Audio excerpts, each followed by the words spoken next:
NC और PDP दोनों ने आप तनकीद का निशाना बनाया है बीजेपी का।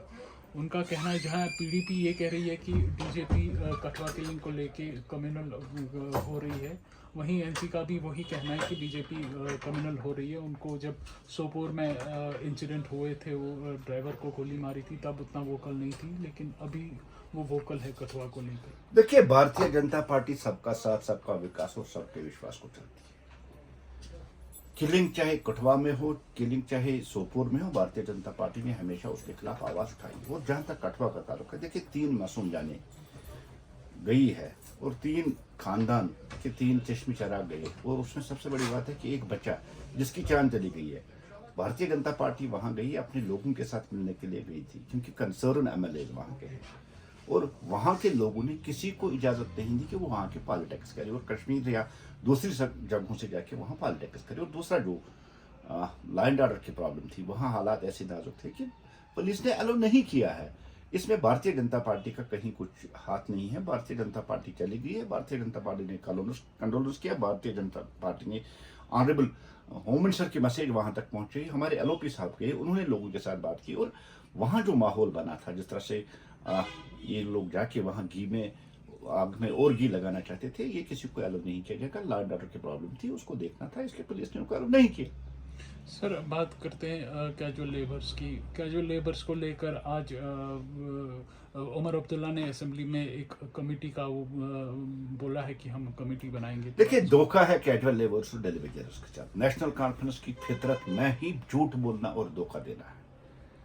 परसों जब बजट था, जब बजट में उमर साहब बोले, तो उन्होंने वहां डेली वेजर्स की बात नहीं की, उन्होंने वहां कैजुअल लेबर्स की बात नहीं की, उन्होंने वहां दूसरे लोगों की बात नहीं की। अब मुझे उमर साहब बता रहे, वो टाइम कंज्यूमिंग जिसको हम कहते हैं, टाइम निकालना, 6 महीने का वक्त दिया उनको। कल से लगा कि डेली वेजर्स उन्होंने बड़ी शिद्दत लाई है अपनी स्ट्रगल में, चाहे वो जम्मू हो, चाहे वो श्रीनगर हो। सबसे पहले हम जो उन पे कल लाठीचार्ज हुआ, उसकी हम मजम्मत करते हैं। नहीं करना चाहिए था। डेली वेजर्स जिनको नेशनल कॉन्फ्रेंस बार बार अपने मैनिफेस्टो में भी उन्होंने कहा कि डेली वेजर्स को हम परमिट करेंगे, लेकिन बजट आते आते उनकी बात नहीं की गई। ये टाइम कंज्यूमिंग है, ये पीरियड निकालना है। नेशनल कॉन्फ्रेंस हमेशा धोखा देती है, और आज भी उन्होंने उन कैजुअल लेबरर्स हो, चाहे नीड बेसिस हो, चाहे डेली वेजर्स हो, उनको धोखा दे दिया। नेशनल कॉन्फ्रेंस कुछ करने वाली नहीं है।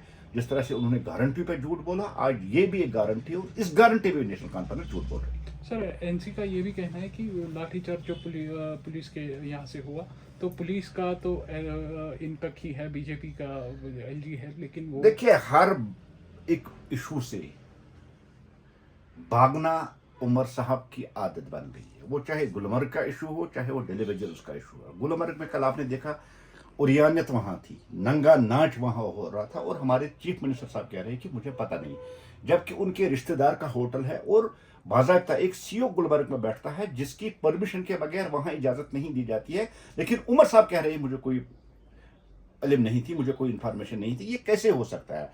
चीफ मिनिस्टर है, टूरिज्म मिनिस्टर है, और गुलमर्ग में आप माह रमजान मुकद्दस महीने में इस तरह का इवेंट करा रहे हैं, और आप कह रहे हैं मुझे पता नहीं। इसी तरह दूसरी चीजों पे, जिस तरह पुलिस को वो कह रहे हैं कि पुलिस मेरे हाथ में नहीं, ये एक बहुत बड़ा एक्सक्यूज उमर साहब का बन गया। देखिए, सेक्रेटरी को घेराव कर रहा था, जब तक उमर साहब ने डायरेक्शन नहीं दी होगी कि यहाँ मत छोड़िए, तब तक कुछ होने वाला नहीं था। ठीक है, हम मानते हैं कि एलजी इंतजामिया के पास पुलिस है, होम है, लेकिन ये घेराव सेक्रेटरी को था। ये उमर साहब की चाल पे उन्होंने कल लाठीचार्ज किया। शुक्रिया।